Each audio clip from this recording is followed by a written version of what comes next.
Tonight, the book that we're talking about is Continuing Revelation, and our own Bryan Buchanan here is the editor of the book. So I'm going to turn most of the time over to him to introduce the book. When I knew this event was coming up, I asked my siblings if they had any favorite jokes that my dad said at the beginning of these events. If you've been here before, you heard a lot of them, right? And I tried one of them about the bathroom code, and the other one is about Bryan. So Bryan is an independent historian who has done this book, Continuing Revelation, and is working on several other projects that I'll let him tell you about. But he's an independent historian, but dependent on books. And so please buy your books to support Bryan's habit. And I'll turn the time over to him, and then he'll outline the speakers tonight. And go ahead, Deborah. I was just going to say another thing. This is probably the first time that your author has to stick around and clean up the mess afterwards. Well, I don't know. There have been a few employees of Benchmark Books that have had to do that. So, I was going to say tonight we won't be doing refreshments just because of COVID concerns. So don't look for the gift or the drinks and cookies in the hallway, because this time around they won't be there. My sister, who's a nurse practitioner with IHC, just texted me to let me know that the social worker that helped us the night of my dad's passing, who was vaccinated and masked when he met with us, is now in the hospital with COVID. And his wife is a nurse who is also vaccinated and masked, and they both have it now. So we got to be super careful, and thank you for wearing masks tonight and being careful with each other. So we hope to have more gatherings like this, and we'll certainly monitor the local conditions and hopefully have many more. So thanks for being here. Anytime we want to know what's going on with COVID, come down and ask him. Well, thanks, Chris. It's a little weird to not have Kurt doing an intro, I have to say. Well, in 1989, people were doing lots of different things. I was playing on the playground, it was recess time. Gary, on the other hand, was editing a book called Line Upon Line. We talked about a lot of things at recess. This was not on the list, but later, when I got into Mormon studies and discovered the book, I loved it. If any of you have ever read any of the essays in here, they are fantastic. Some of the seminal works of that generation's scholarship. Well, as much as I hate to say it, that was a long time ago. So, and in that time, a lot's been done. And Mormon studies has changed. So, we've gone kind of away from broad sweeping studies to more specialized things. So, Gary decided to reboot this idea of the collected essay series and asked me to do kind of a follow-up volume to Line Upon Line, which was it was a big honor. And I'm going to take 2 seconds here to thank Gary, because his impact on this generation of Mormon studies is huge. And if you think about Loyd Ericson, his impact was due in large part to his books, yes, but also to his work in mentoring a generation of scholars. And Gary has played a lot of that same role. And if you look on the shelves here, there are a lot of Gary books that he has taken chances on people who've never done anything before and asked them to be a part. So thank you, Gary. It was very interesting looking through all the things that have been published and deciding what needed to go in here. And it was fun because a lot of these people I've known for years. Some of them I met tonight. So, and that's when Christian did the first volume in this series, The Ancient Order of Things. It worked that same way too, and it was fun to put faces with names. So I'm glad folks could be here tonight. You don't need to hear much from me because, frankly, these guys did the work. So what I'll do is we'll talk a little bit about each essay that was in there and then invite them to talk about their essays. So the first essay, The Challenge of Defining LDS Doctrine by Loyd Ericson. And Loyd received a BS in philosophy at UVU and then got an MA in the philosophy of religion and theology at Claremont. And then since 2009, he is well known to all of you for being the managing editor at Coford and publishing lots of important things. The next essay, LDS Theology and the Omnis, The Danger of Theological Speculation by David Bailey. David not with us tonight. Next, Crawling Out of the Primordial Soup, A Step Toward the Emergence of an LDS Theology Compatible with Organic Evolution by Steve Peck. I really hoped Steve was going to be here tonight. Unfortunately, he had a small procedure he was doing tonight, so he couldn't be here. Next, To Destroy the Agency of Man, The War in Heaven and LDS Thought by Boyd Petersen. Boyd with us tonight. When I started thinking about things that just kind of immediately came to mind, that was one of the first. That's such an interesting topic. We know it's not unique to Mormons, but Mormons certainly have had a lot of fun with it. So that was one of the first that came to mind. So Boyd has a PhD in comparative literature from the University of Utah. And then since 2004, he's been at UVU. He's probably best known to you as the author of the fantastic Hugh Nibley biography, one of the best biographies in the last generation. He also did this collection of essays, Deadwood and Rushing Water, and then also was one of the editors of Expanded Canon. So this is not Boyd's first time being a famous author like some of us. Oh, I forgot to mention Loyd's books too. So Loyd was one of the editors of Discourses in Mormon Theology, and then also this in their Perspectives on Mormon Theology series, this one on apologetics. Next, we have 3 Degrees in the Celestial Kingdom, ? Written by Shannon Flynn, who is not just a cult hero of Murder Among the Mormons, but also an author. This one was a little different. This started life as a blog post on By Common Consent, and it piqued my interest when I first read it. And so I started thinking what to include in this. I thought, this would be fun. And Shannon was more than happy. So that was fun. Unfortunately, he really wanted to be here but couldn't make it tonight. He is going to film a segment and we'll add it on to the video. So that'll be available later. Next essay, Heavenly Mother, the Mother of All Women by Blaire Ostler. Blaire, I'm sorry she was not in the original email. She was a later addition to the team. We're very glad to have her tonight. Blaire is a philosopher who specializes in queer studies and is a leading voice at the intersection of queer Mormon and transhumanist thought. And she just published her first book, Queer Mormon Theology, which we've got here. And Blaire is on the board of the Mormon Transhumanist Association, the Christian Transhumanist Association, and Sunstone Education Foundation, where she's also a podcaster. And next essay, Mormonism and the Problem of Heterodoxy by Kelli Potter. Kelli's right here. Kelli is Associate Professor of Philosophy and a member of the Religious Studies Board at UVU. And her current work focuses primarily on the implications of heterodoxy for the nature of religious belief. And then the next one was actually the next 2 were kind of cheating just because I really love ritual. And in Mormon studies, ritual can kind of be theology. And so I was very happy to include these 2 essays. First, Women at the Gates of Mortality, Relief Society Birth and Death Rituals by Susanna Morrow. Very interesting essay. And then, here tonight with us, Sam Weber, who wrote Shake Off the Dust of Thy Feet, The Rise and Fall of Mormon Ritual Cursing. And we have to have it in there because no missionary ever hasn't talked about dusting off feet. So that was really interesting to see where that's been over time.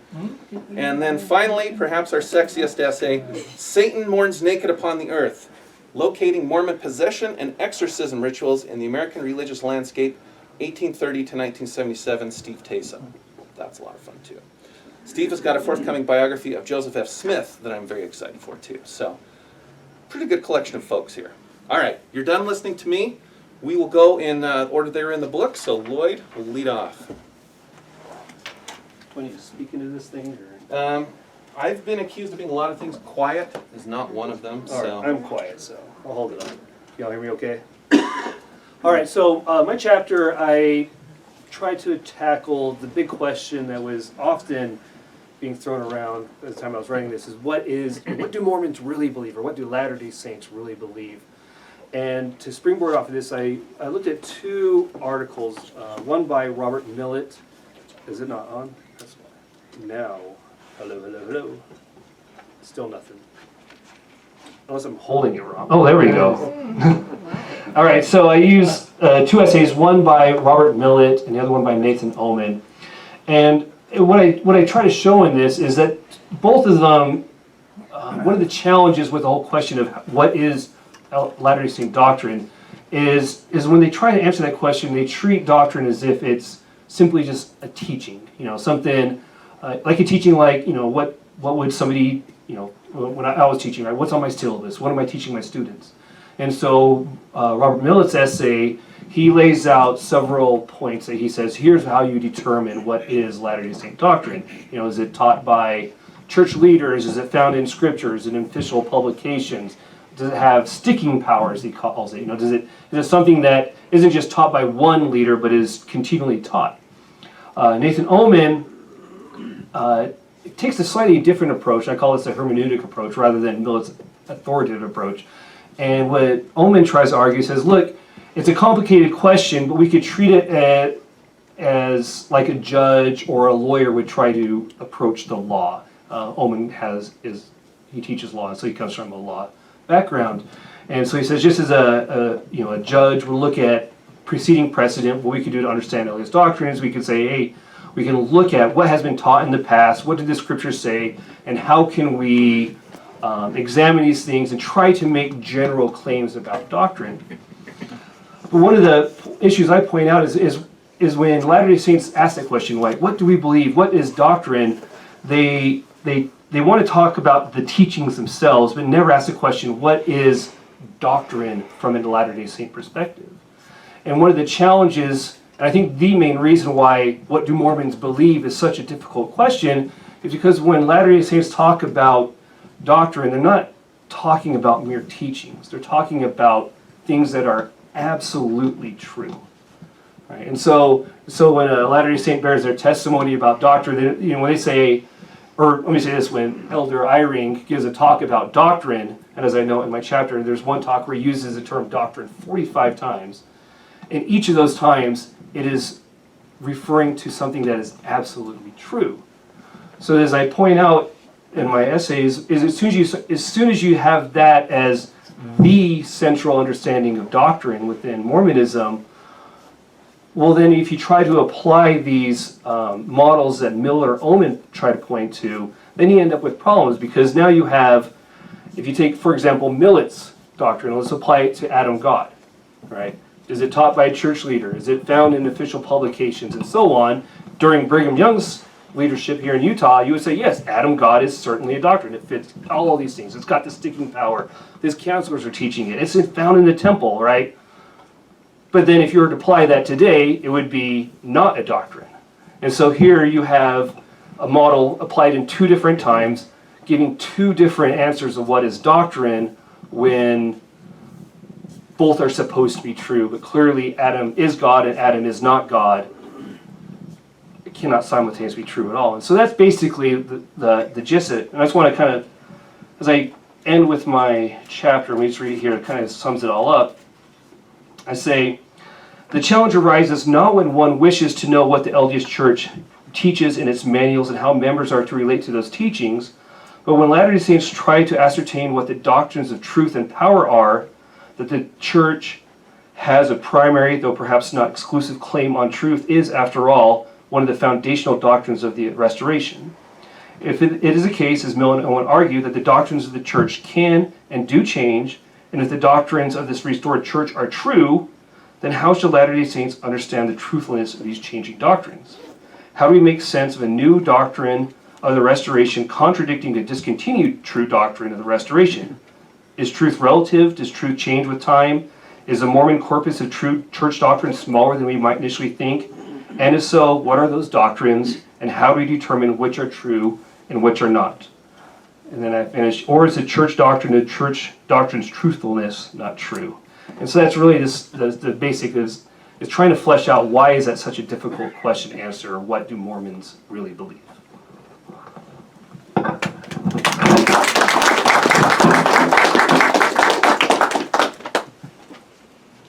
What about false doctrine?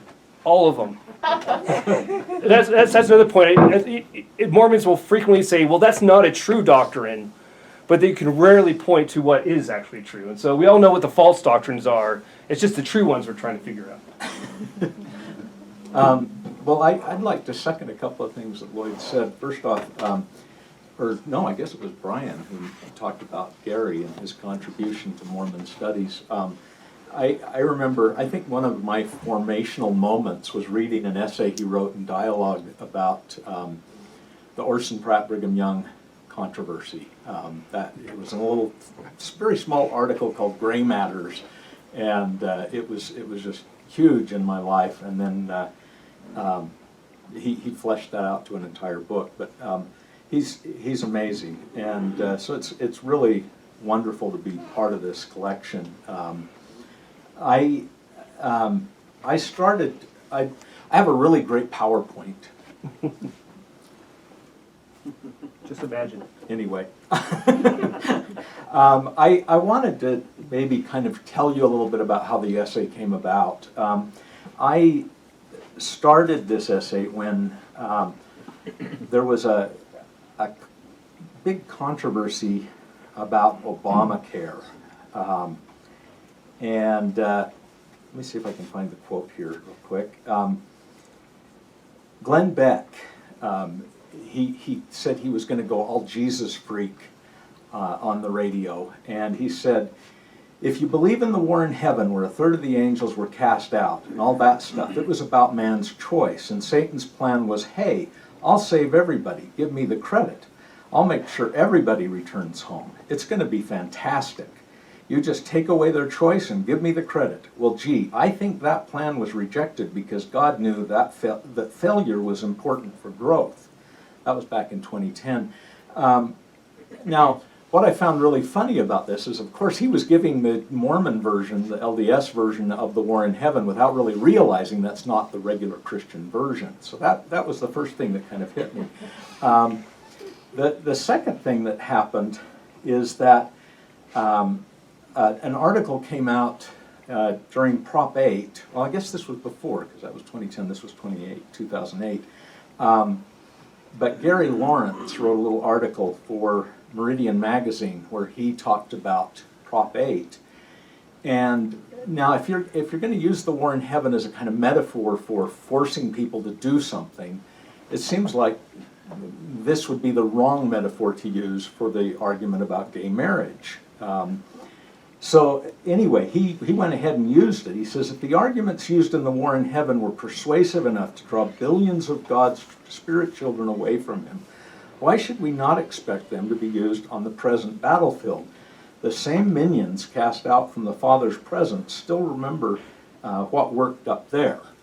So it was kind of a fascinating moment for me because I realized this same argument could be used to support the other side. Why should we interfere in whether somebody has gay marriage or not if the war in heaven is about agency? Give people their agency.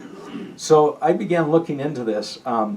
So in the essay I look at 4 different ways that Latter-day Saints use the war in heaven story, and I'm really interested in how we employ Scripture, because Scripture, we often read as much into Scripture as we read out of it. In fact, we usually do. And so I use 4 levels. The first level is just the historical, or the literal level, and how the story is read as a kind of literal story. The second level, this comes from medieval Christian hermeneutics. The second level is a kind of level of morality. How do you draw the moral to the story? What's the moral of the story? How do you apply that to your own life?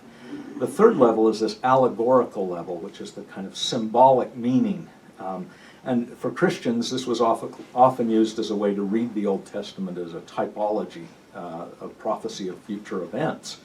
And then finally, I look at it from an anagogical level, which is more of this kind of cosmic importance level.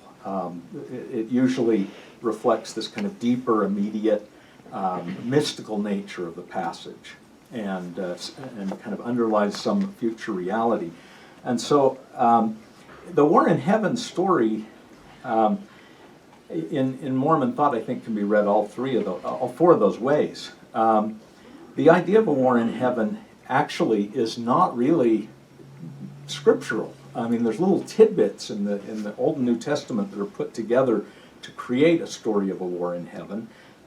Genesis 6 talks about these giants that they were angelic beings that fell and kind of lived among the people, and that, along with a very obscure statement in Isaiah 14 about a person named Lucifer, son of the morning, who falls. That is meshed together with the writings of John, and again, John's story is supposed to be a prediction of the future, even though it uses past tense. But as it developed in Christianity, it became this kind of story of the past and the future. So the first time you get a coherent story is in the Life of Adam and Eve, which is an apocryphal text in Latin. And in that text, what's interesting is the reason Satan is cast out of heaven is not because he's proposed a different plan, but because he refuses to fall down and worship Adam, the creation of God. He says, I do not worship Adam. I will not worship one inferior and subsequent to me. I am prior to him in creation. Before he was made, I was already made. He ought to worship me. And so the sin of Adam in traditional Christian thought is that of pride. He's proud. He won't, bend down and do what God requires. And so that gets developed throughout Christian thought. It also comes up in Islam. Now, despite that, despite the fact that there's no really coherent text, that leads to Joseph Smith's inspired translation of the Bible, where we get the Book of Moses and the Pearl of Great Price that gives a war in heaven story. And in that one, Satan proposes to redeem all mankind, that one soul shall not be lost. And at that point, it ties it to this concept of agency in some way. And then you get several revelations in the Doctrine and Covenants where it kind of is brought up.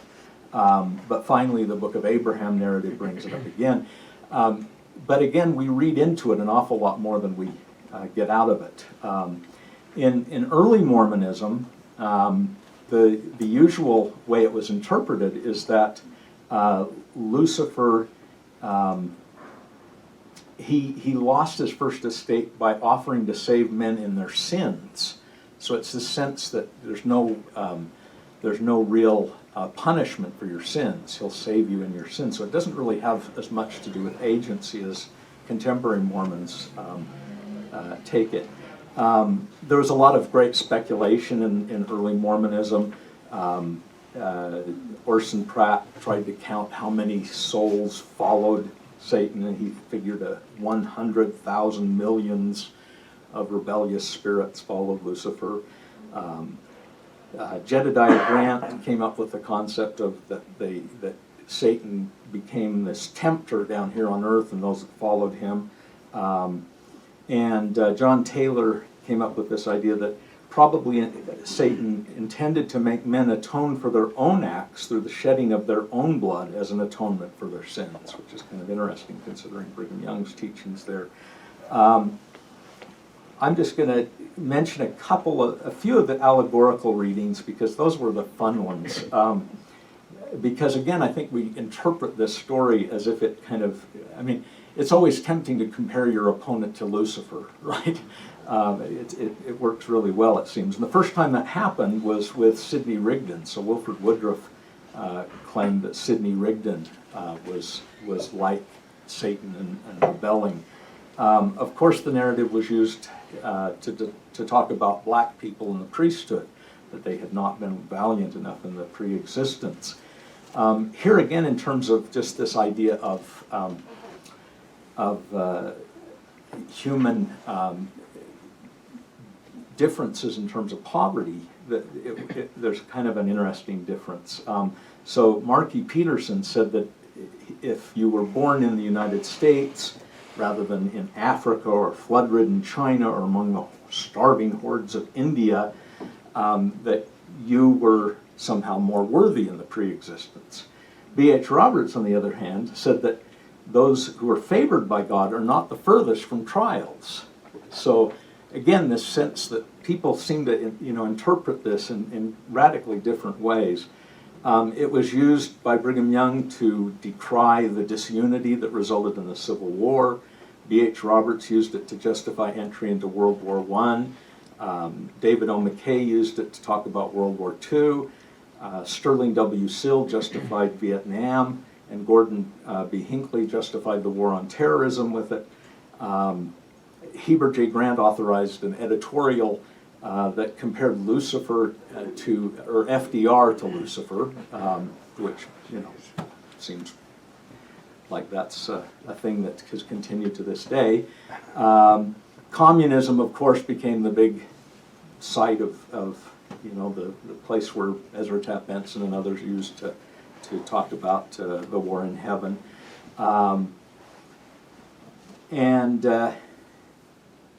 Let's see. My favorite now has been the fact that we use it with face masks, right, and vaccine mandates. So, anytime you're forcing people to do something, this is somehow, the war in heaven. What's interesting now is how people are responding to that based on the fact that the church has now stated officially that we have no position on vaccine mandates and that they've encouraged people to get vaccinated. So anyway, that's kind of I look at the story in very other ways too, but I think those are some of the fun ones. So thank you.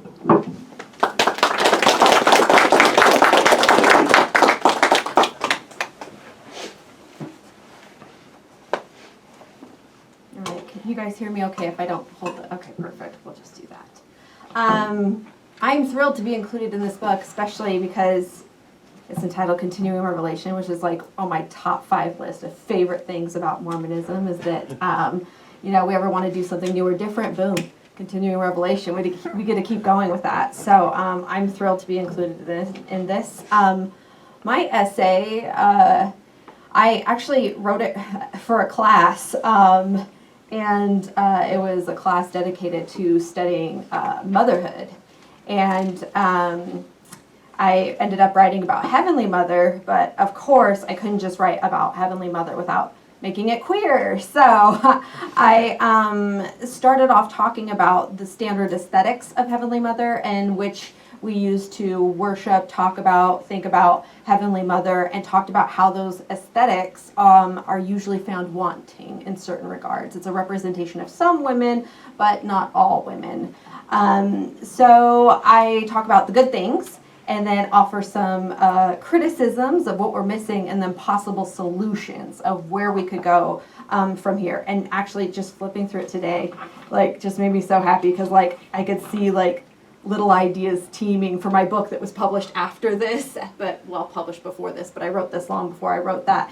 And basically, I start with the idea of Heavenly Mother and talk about how there's a few problematic things. One, it assumes, at least aesthetically speaking, that to attain godhood through theosis, which we all have the potential to do, that it would somehow entail that all women are going to be mothers in some regard.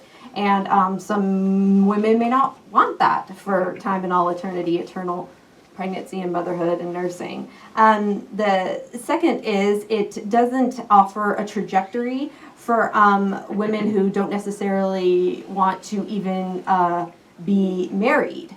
The inherent nature of Heavenly Mother in this cisgender heterosexual union with Heavenly Father doesn't provide a broader spectrum for the fullness of the female experience here on earth. And theology kind of reflects the material reality of the world we're living in, right?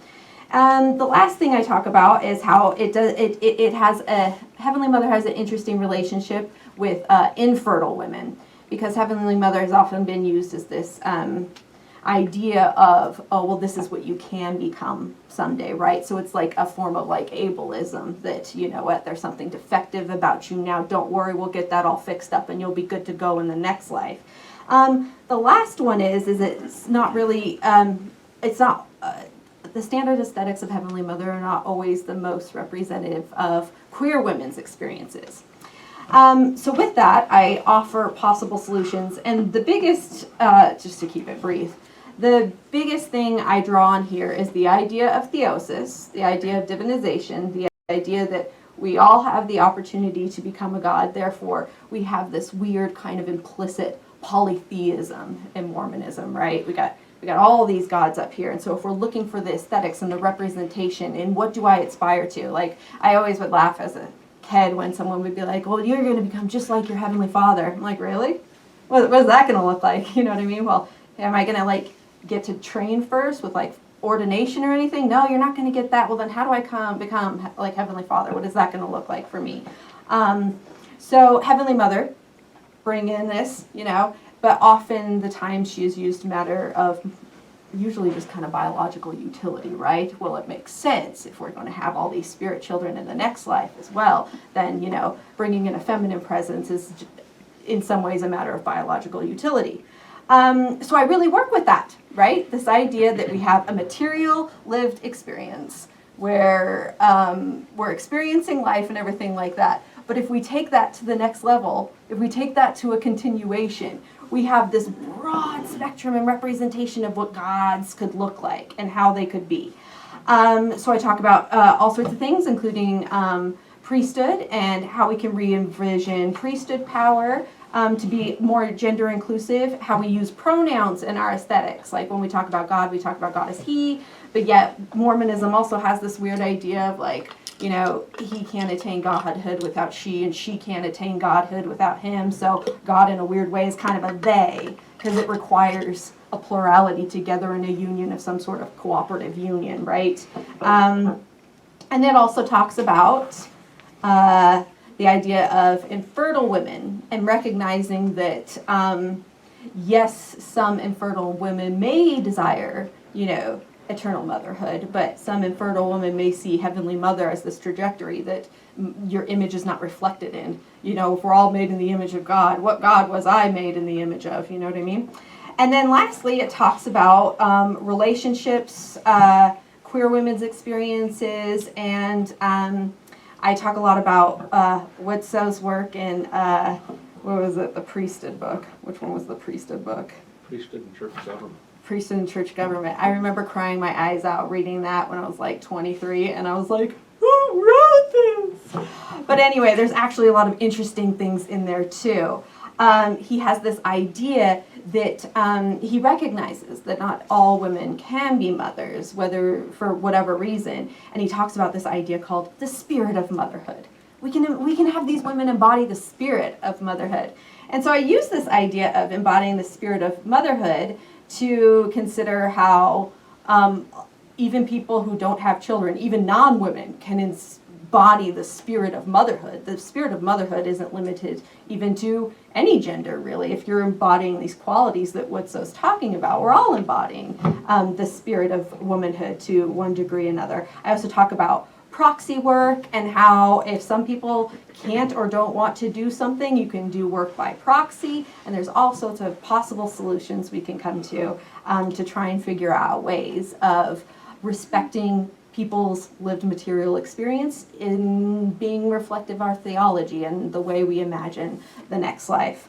But in short, I will just close with the last paragraph. So here, yeah. If anyone has the potential to be a god in Mormon theology, godly aesthetics should reflect the image of all their children. Likewise, Heavenly Mother, as the mother of all women, holds multitude under her wings. Hers is the face reflected in all women. We need not restrict her aesthetics, and by extension, her love, worship, or communion on account of our ignorance. Her image is the image of all those that chose the label woman, with as many faces, variations, and expressions that are manifested in the earth and the heavens. She truly is the mother of all women.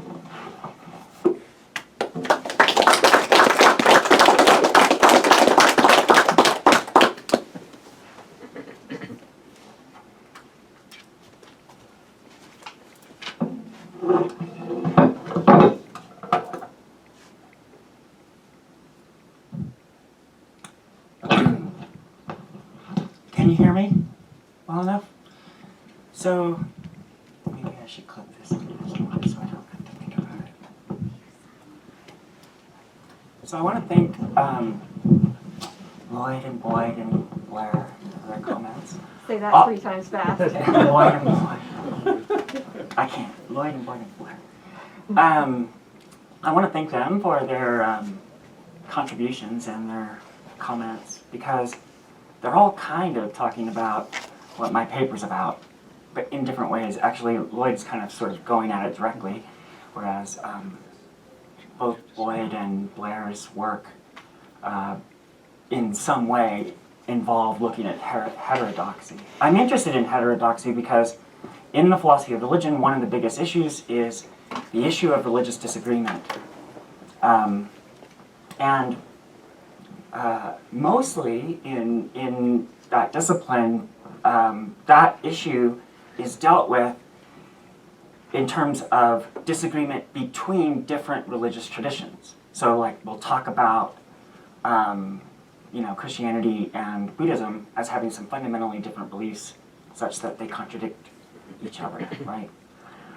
So usually that's where we're focusing on when we're talking about religious disagreement. But when I was on my LDS mission, Elder Potter,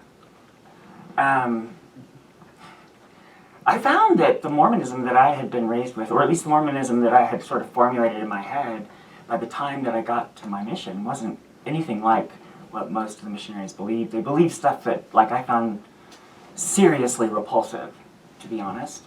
In fact, it's surprising that I stayed on my mission because I was outspoken at that point about it. And so I found that I was probably disagreeing as much with the other missionaries as I was with the, investigators or whatever they're supposed to call them. And so I started thinking about this problem.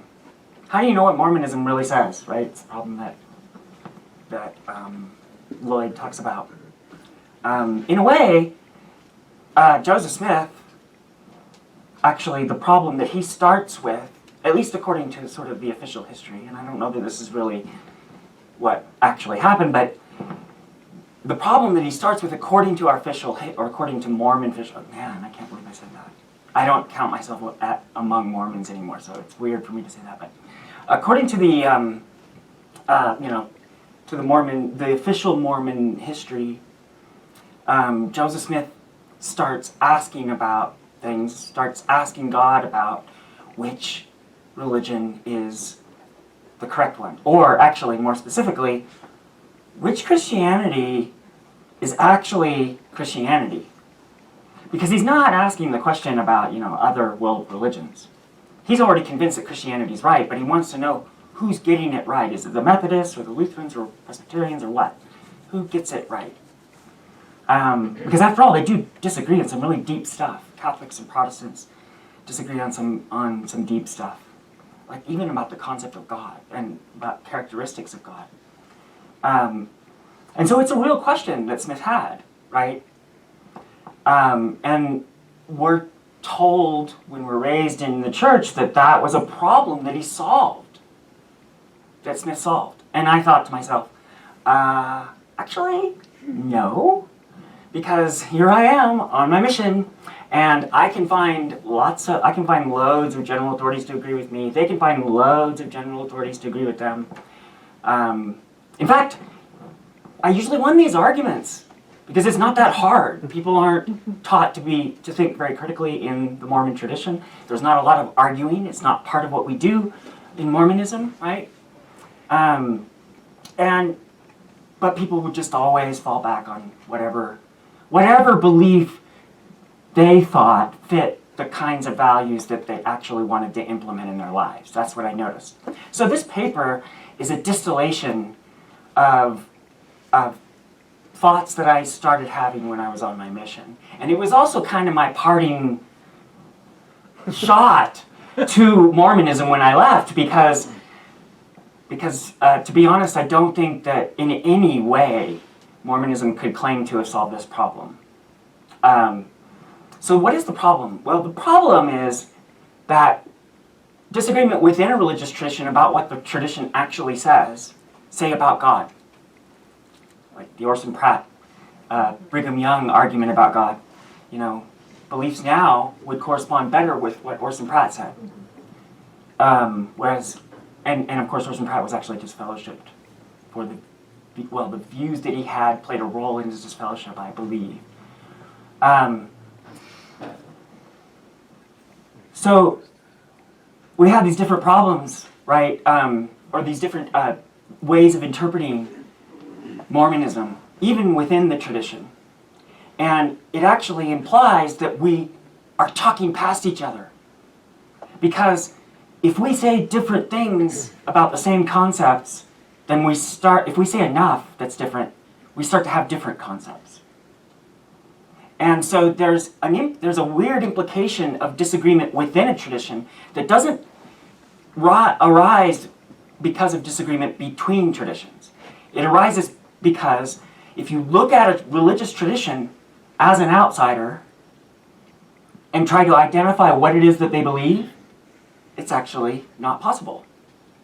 It's not possible to do it. Why? Well, because you have to trust somebody about what the tradition really believes.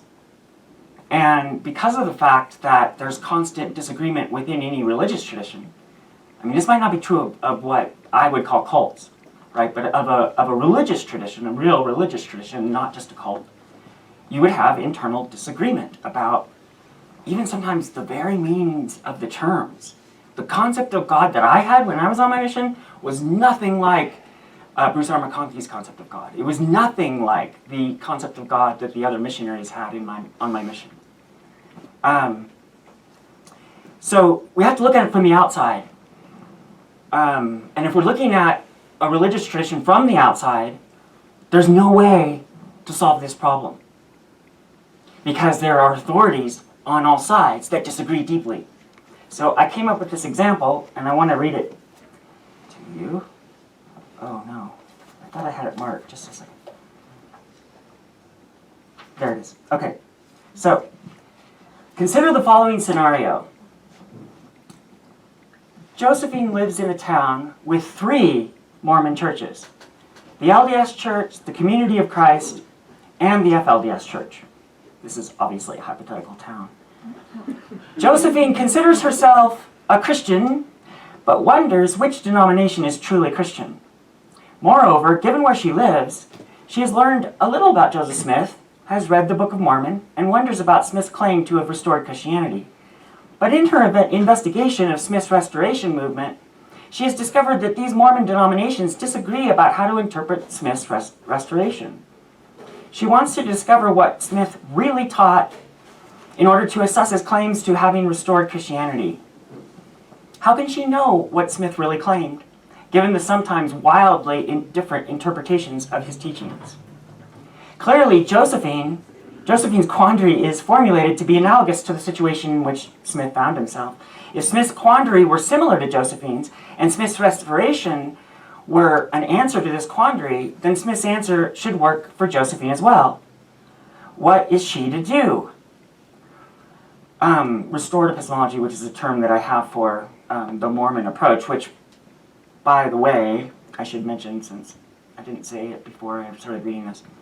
So, my argument in the paper is that the way that Mormons have, or the LDS Mormon tradition and the FLDS Mormon tradition, I don't know that this is true about the Community of Christ, but the way that those approaches to Mormonism solve the problem is just in authority. It's entirely based on authority. So they're essentially using what I call epistemic authoritarianism. It's coming down to what the people who are in charge right now say. Right?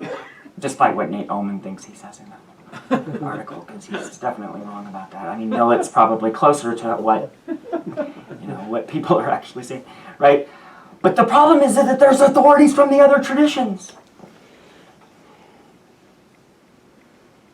How do you know who to trust? If you just trust yourself, only, like your own experience, then you're really a Protestant, you're not a Mormon. Because that's what Protestants do, right? That's the Protestant answer to this problem.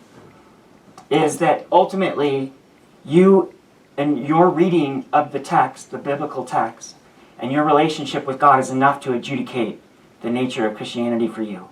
That's Protestantism, right? Catholicism is, we solve this problem with the magisterium and authority, which is all like critically examined and analyzed and so on and built into these systems, and right, all of that plays the role. You have to like look at all of that, and you have to take the authority into account when you're trying to understand what the doctrine is. Well, Mormonism kind of goes that way, but without the critical and systemic part, right?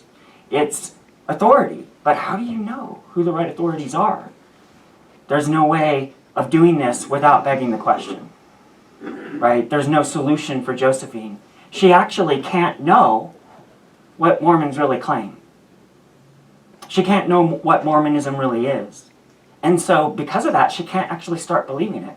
Because to start believing in something, you actually have to know what it says, right? She could start believing in some version of Mormonism, right? But even then, what subversion does she believe in? Is she an LDS person like Eugene England, or is she an LDS person like Dallin Oaks?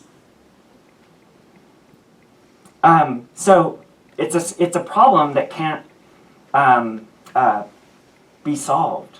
A problem that Mormonism lays out is this is the whole reason for Mormonism's existence, but you really can't solve it. There's not some kind of new thing that Joseph Smith reveals to us about how to solve this problem. Just repeats the exact same problem over again. So that's the argument that I'm making in this article. I don't know that very many of you would be very happy about that, right? But I was just to maybe make you feel a little bit more connection to me. I was once a heterodox Mormon, right? I tried to make a go of it, but to me, this problem just really was too fundamental for me to be able to continue, in the Mormon community. But by the way, I should say this too. I don't think any religious tradition gets out of this. And I actually think a consequence of that is that religious belief is not what people think it is. It's at least not what Abrahamic theists like Christians, Muslims, and Jews think it is. Maybe some Jews, but it's not what they think it is. It's more like what Buddhists think religious belief is, which isn't necessarily definite and is kind of indeterminate and actually many times sort of arbitrary and merely conventional. When it comes to our values, we don't get them from our religious beliefs. We use them to understand what our religious beliefs say, right? The tail wags the dog. So I finish with that.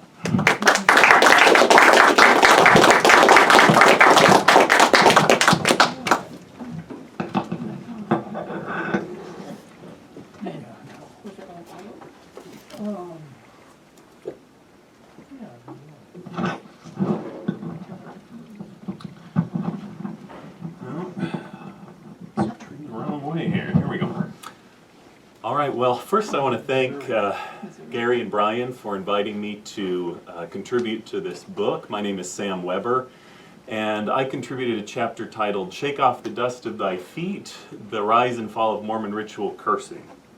So what we have towards the beginning of Mormon history is Joseph Smith in July of 1830 receiving a revelation which said, "In whatsoever place ye shall enter in, and they receive you not in my name, ye shall leave a cursing instead of a blessing, by casting off the dust of your feet against them as a testimony, and cleansing your feet by the wayside."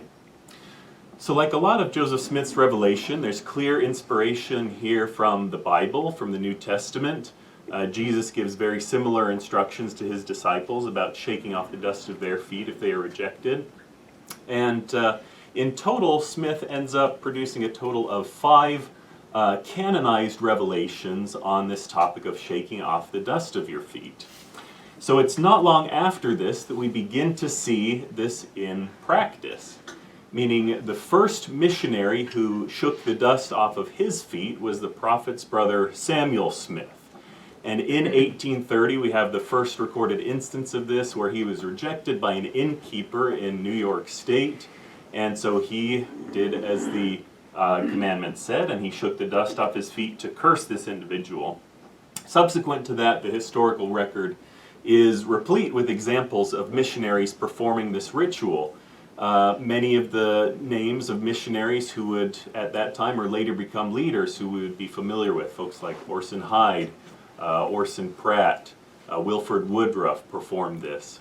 And they were performing it primarily against either individuals or groups who were rejecting the message that they were trying to share with them. Sometimes the groups that they would curse were large enough that they would actually curse entire cities. So some of the more well-known cities that received this ritual curse include Chicago in 1831 was cursed, and then also Detroit in 1831 received a cursing, were a couple of examples. But there were also instances of Latter-day Saints performing this ritual against other church members, other Mormons who had done some wrongdoing, and they performed a curse as retribution for that. Now, most of the time, the missionaries or leaders who performed this ritual did not have any record of what happened to these people after they performed the curse. There is one interesting exception to that where a mayor of a town was cursed by some missionaries, and they recorded afterwards that his fingers and his toes rotted off and then he died. So that's one of the more dramatic examples. But most of the time we don't have that kind of fascinating insight into what may have happened. But how they actually performed this ritual, the first element involved the missionary bearing testimony, and that could be either bearing their testimony to the person who had rejected their message. It could also be bearing their testimony in the sense of letting God know that they had done what they could. And then came the physical element of the ritual, which involved removing dust from one's feet. So there was either a shaking of dust from the person's feet or a washing with water of dust from the person's feet. There are also examples that are interesting where missionaries would actually take an article of clothing and shake the dust off of that piece of clothing that they had. And that also has some New Testament precedent. But the reason why many missionaries and early church members felt like this was so vital was that in their mindset, Christ's second coming was very imminent. The second coming was right around the corner.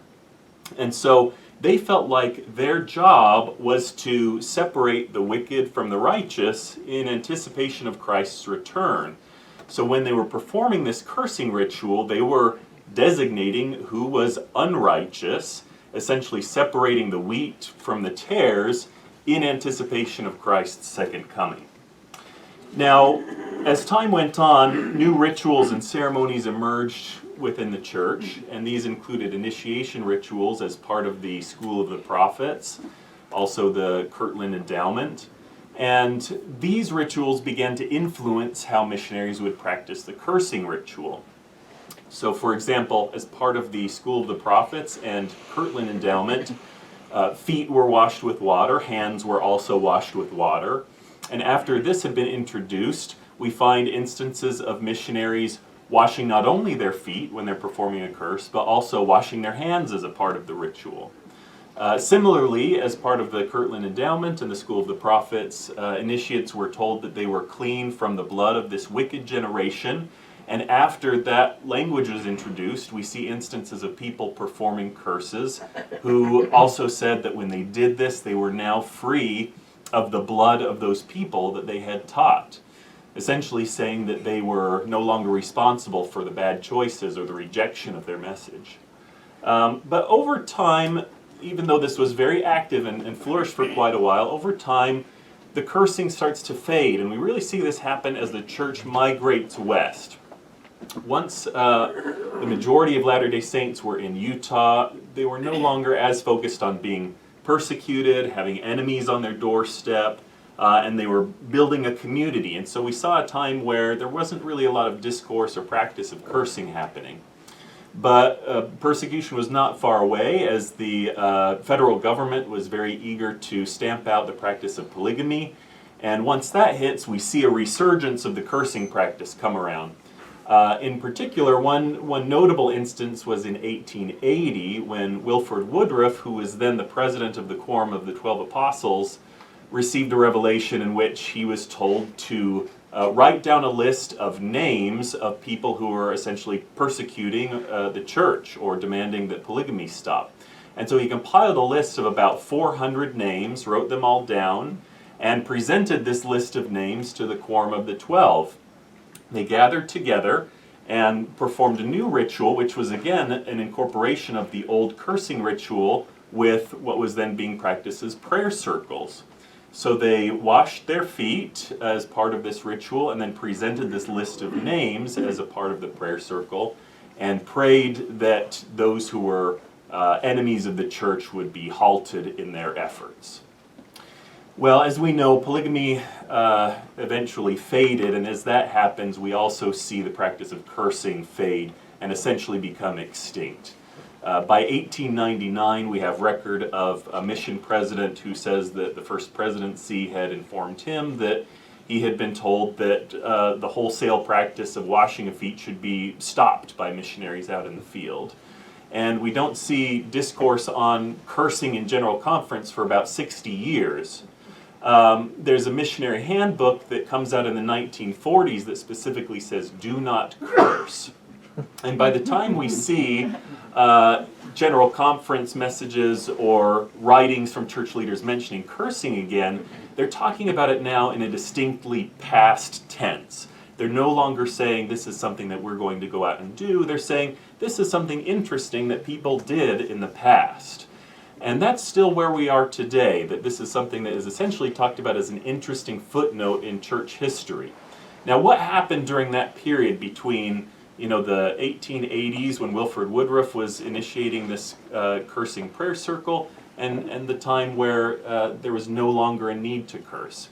I think a couple of things had changed during that period. One was that with the renunciation of polygamy and kind of the Americanization of Mormonism, we have the church being more integrated into society, and so there was less of a focus on the church's enemies and persecution, and so less of a perceived need to curse people. But also, there's a shift that happens where people no longer are viewing Christ's second coming as happening tomorrow or next week.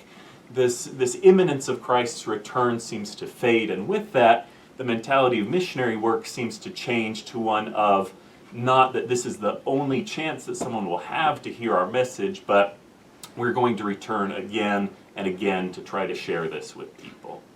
So today, I think it's very unlikely that we would ever see this practice emerge again within the modern church, but I do think it's very interesting to look back on this and see how people thought and behaved and how it influenced them in the early generations of the church. Thank you.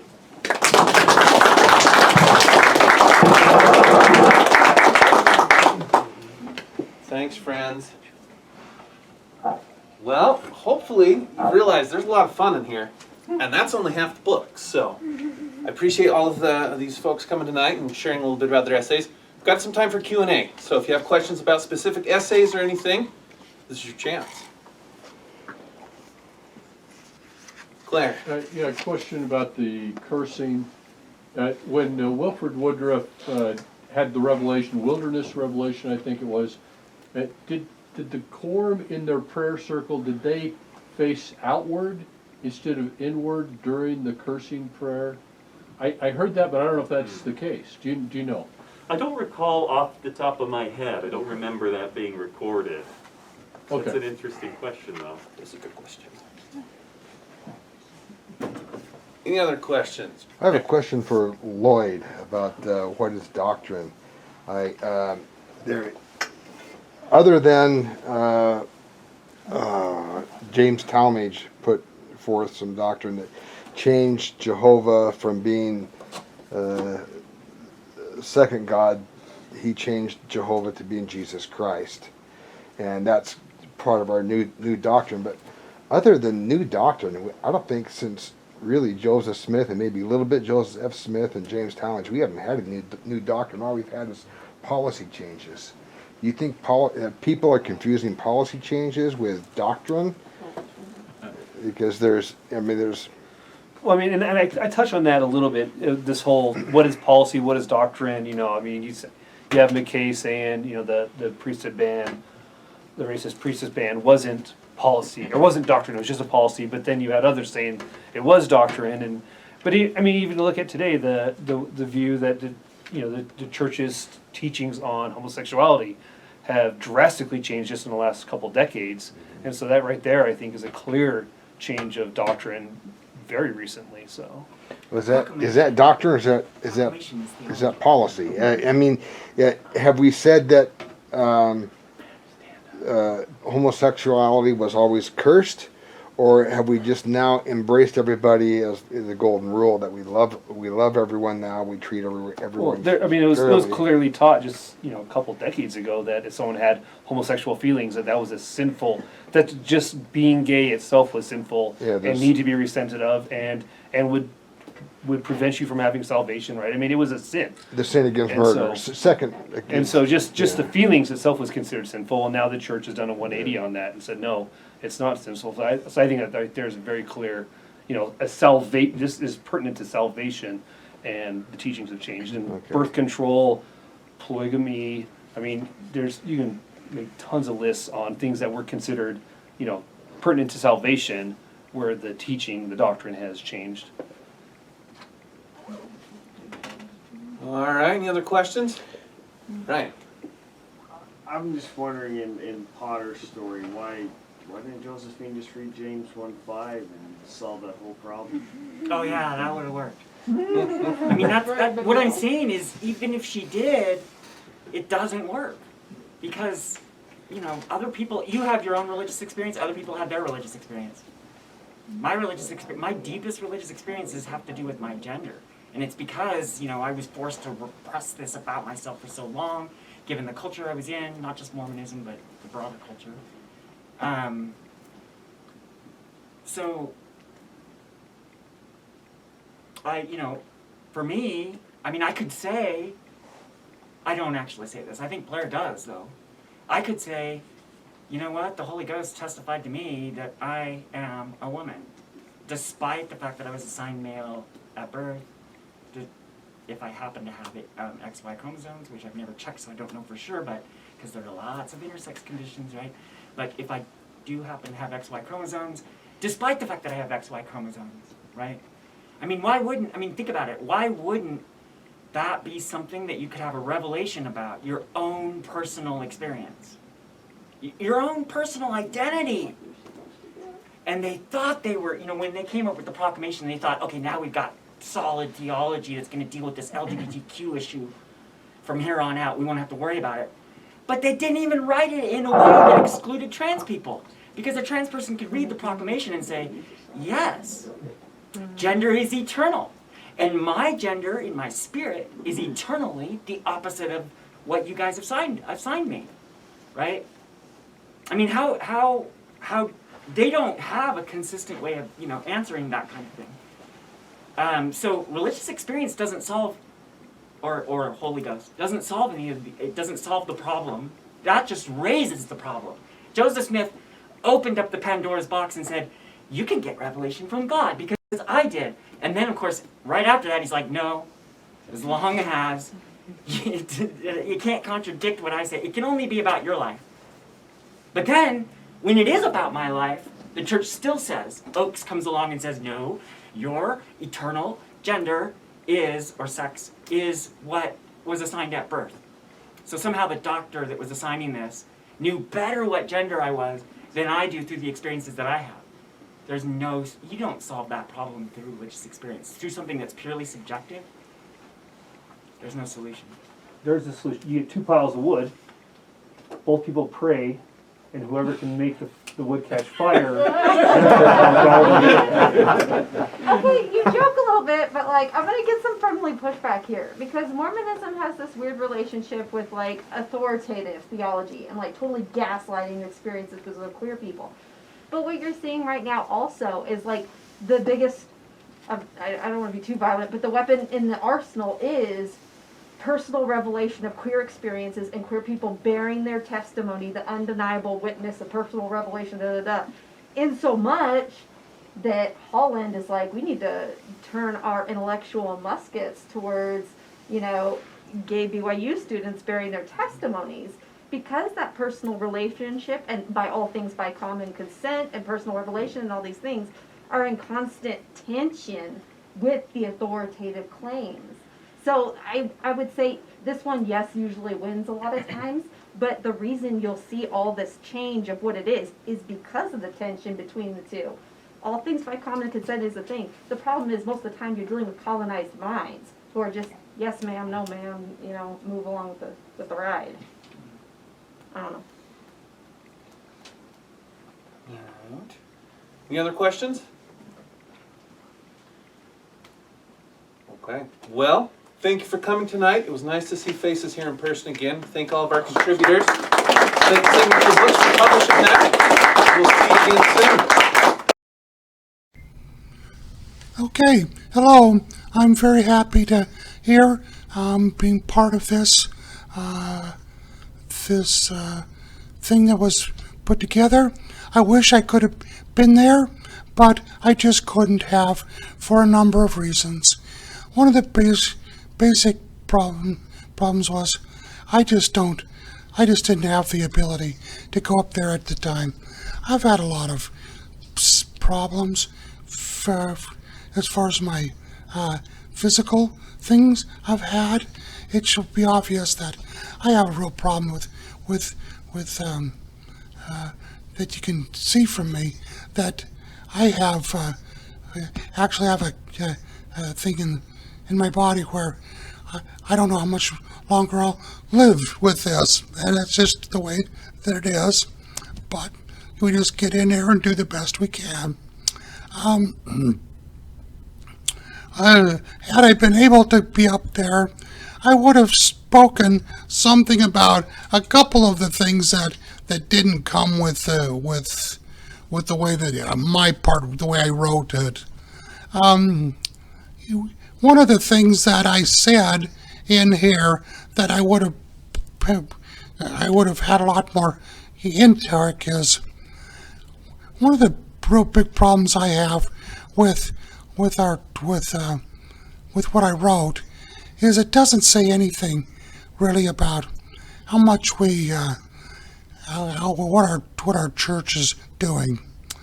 For our church to currently to be saying that there are 3 degrees in the celestial kingdom is just wrong. That just is, for me, is completely wrong. And that didn't used to be. That has been for a long time. And it wasn't until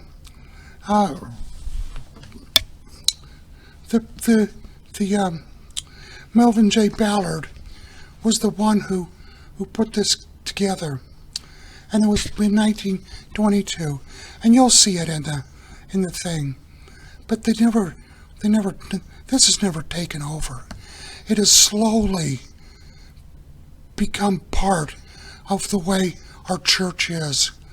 And that is the thing that I hope someday this will change. Now, I'm not stupid.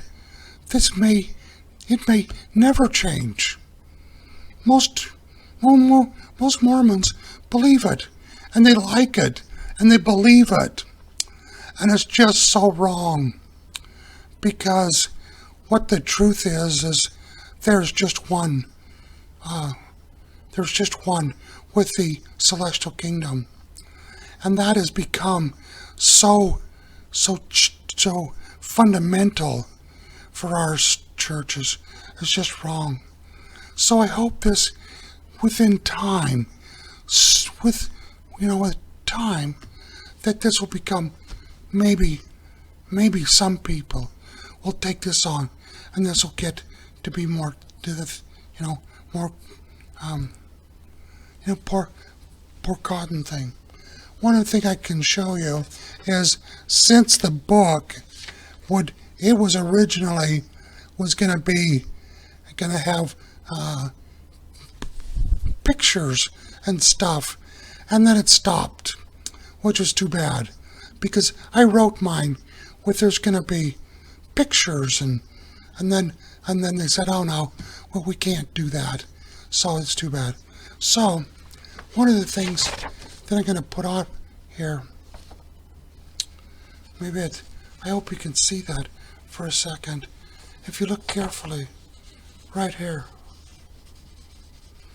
3 degrees in the celestial kingdom. I think this, 1950, that's just one of dozens now that can be used. That's another thing I'm so sorry I'm having with my voice. It comes back and forth.